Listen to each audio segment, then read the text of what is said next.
In this episode, we're going to tackle one of the most important skills in the entire QSA world, which is defining scope and locking down the boundaries of the cardholder data environment in a way that is clear, consistent, and defensible.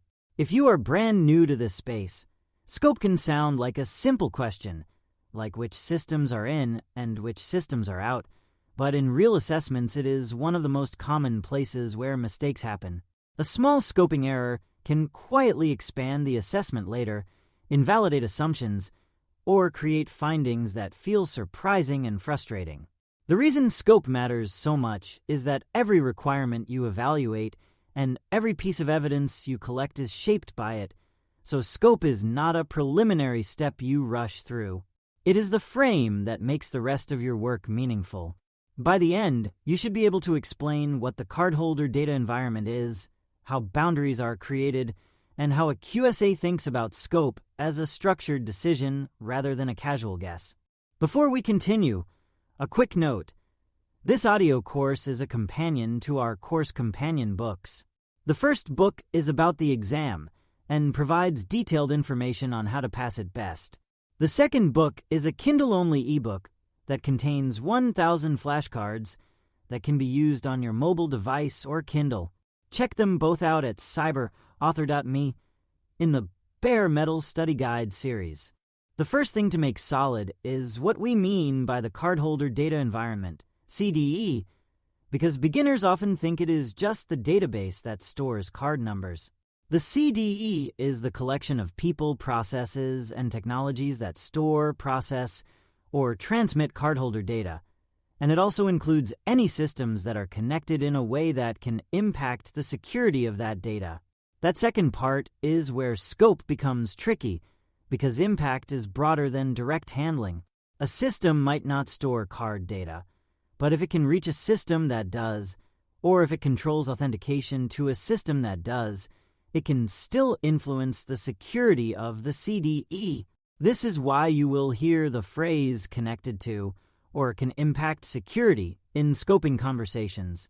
Scope is the practical application of that idea, where you decide what must be assessed, because it touches the CDE directly or can affect it indirectly. Once you internalize that impact logic, you stop thinking in terms of single boxes and start thinking in terms of relationships. To define scope responsibly, you start with a simple question that sounds almost too basic. Where does cardholder data exist, and where does it travel? Most scoping failures happen because people assume they already know the answer, or they only look at obvious systems like point-of-sale devices. A QSA mindset is to treat the environment as a story of data movement, not a static inventory list. Card data might be captured at a terminal, transmitted to a processor, stored for refunds, logged accidentally, or displayed in support tools, and each of those moments can create new scope. That means you are not only looking for design data flows, you are looking for accidental or informal flows, like support teams copying information into tickets. This is why scoping is not purely technical. It is also process-focused and people-focused. If you only ask the network team, you might miss what customer support does. If you only ask finance, you might miss what the point-of-sale vendor does. A good scope is built by listening across roles and verifying what you hear. Once you have a rough idea of where data lives and moves, you define boundaries, which are the lines that separate the CDE from everything else. A boundary is not a statement, like we do not include that network. It is a controlled separation that can be explained and supported with evidence. Boundaries can be created through network segmentation, access controls, process controls, and architecture choices.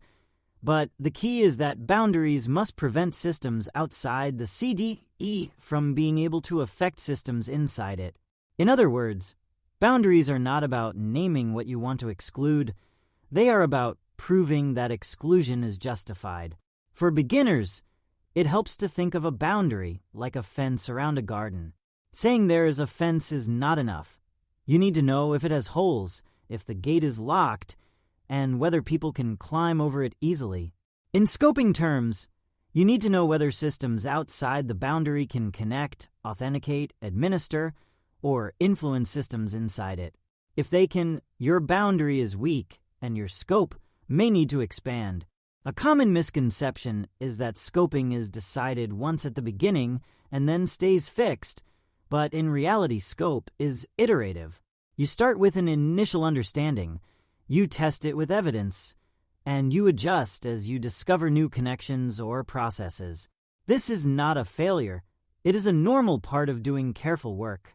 The problem is when scope changes late, because the early work was based on assumptions rather than verification. To prevent that, a QSA learns to lock down scope early by confirming key facts: what systems exist, how they connect, who administers them, and where card data can appear. This confirmation can include reviewing network diagrams, inventory lists, and process descriptions, but it always includes the idea of checking whether those documents match reality. Beginners often trust diagrams too much, but diagrams are claims, not evidence. Evidence is what you observe and verify in the environment. When your scope is grounded in verified reality, it becomes stable enough to support the rest of the assessment. It also helps to understand that boundaries are not only about technology, because organizations often create boundaries through process decisions. For example, a company might decide that only a small set of trained staff can handle card data, and everyone else must use systems that never display it. That process boundary can reduce risk, but it still has to be backed by controls that make it real, like access restrictions, training enforcement, and monitoring. If the process boundary exists only as a policy document and not as an operational reality, it does not hold. A QSA will look for whether the process boundary is supported by technical controls, because process without enforcement is fragile.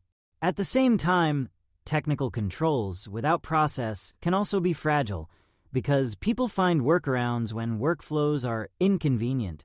Strong boundaries usually involve both, with the process shaping behavior and the technology preventing unsafe shortcuts. This is why scoping requires you to understand how people actually work, not just how systems are designed.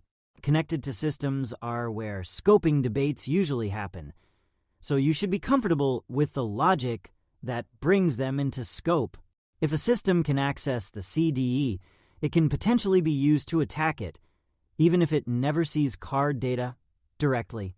Admin workstations are a common example, because they might be used to manage servers inside the CDE. If those workstations are not controlled, an attacker could compromise them and then compromise the CDE through administrative access. In that case, the workstation is in scope because it impacts CDE security. Another example is identity systems that authenticate users into the CDE, because if identity is weak, access is weak. The main idea is that you do not scope based on whether a system has card data on disk. You scope based on whether the system is part of the security story that protects the CDE. When you learn to think in that security story way, questions about what is in scope become much easier to answer. Locking down boundaries also requires clarity about what counts as segmentation and what counts as hope.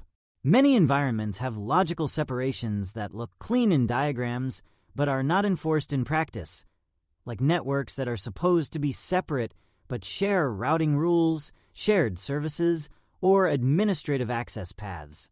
A boundary is only as strong as its weakest path, and those weak paths are often overlooked because they are convenient. Shared jump servers, shared monitoring tools, shared backup systems, and shared directory services can all create pathways that pierce a boundary. This does not mean every shared service automatically breaks segmentation, but it does mean you have to understand how that service connects and what privileges it has. The QSA mindset is to look for paths of control and influence, not just paths of data. If a system can change configurations, push updates, or manage credentials inside the CDE, that is a meaningful connection. When you identify those connections early, you prevent late surprises that force scope expansion after you thought boundaries were settled. Another important part of scope is being precise about what data you are protecting, because different forms of payment data have different handling expectations. Beginners sometimes treat all payment-related data as the same, but scoping often depends on where cardholder data and related sensitive authentication data could appear. Even without diving into tool-specific details, the concept to hold is that some data elements are more sensitive and restricted than others, and the presence of those elements can change requirements and controls. That is why it matters to understand where data is stored, whether it is truncated or tokenized, and whether it is displayed or logged. You do not have to be a database expert to ask the right questions, but you do need to be curious and systematic. When you know what data could exist, where you can define scope with confidence rather than relying on assumptions like we do not store it. Claims like that require verification, because accidental storage is common and can quietly expand the CDE. A strong scoping approach also includes documenting your reasoning in a way that someone else could follow later. Think of this as building a chain of logic. Here is where data enters, here is where it travels, here is where it is stored, here is where it is processed, and here is how the boundary prevents other systems from impacting it. When your chain of logic is clear, it becomes easier to justify why certain systems are out of scope, because you can explain what would have to be true for them to be in scope and show that those conditions are not present. This kind of documentation is not just bureaucratic. It is protection for everyone involved. It protects the assessed organization because it clarifies what was evaluated and why. It protects the relying parties because they can trust that scope was not arbitrarily narrowed. And it protects the QSA because it creates a defensible record of decisions. Beginners often underestimate how much clarity in reasoning reduces conflict, because when your logic is transparent, disagreements become solvable. One more concept that helps beginners is understanding that scope is not only about shrinking, it is about accuracy. Organizations often want a smaller scope because it is less work, but the ethical and professional goal is correct scope, not minimal scope.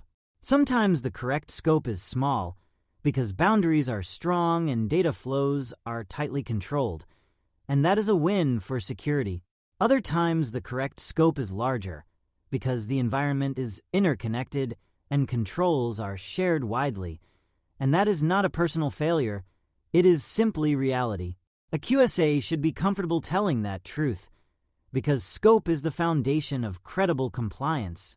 When you frame scope as accuracy rather than reduction, you also avoid a common trap where people try to force segmentation claims to be true even when the evidence does not support them. That trap can lead to weak assessments and fragile outcomes.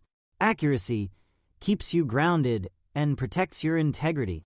To close, defining scope and locking down CDE boundaries is about building a clear, evidence-supported story of where card data lives and moves, and how the environment is protected from systems that could impact it. The CDE includes more than just storage systems, because connected systems that influence security often belong in scope as well. Boundaries are not wishes. They are enforced separations that must be verified and explained. Scope is iterative, but can be stabilized early when you test assumptions, identify connections, and document reasoning with care. Process and technology both matter because people's workflows can create unexpected data paths, and technical access paths can undermine boundaries even when data does not flow. When you approach scope as accuracy, not minimalism, you build assessments that are defensible and trustworthy. This topic will echo through every later skill you learn, because once scope is right, everything else becomes clearer and more consistent. Thanks for listening.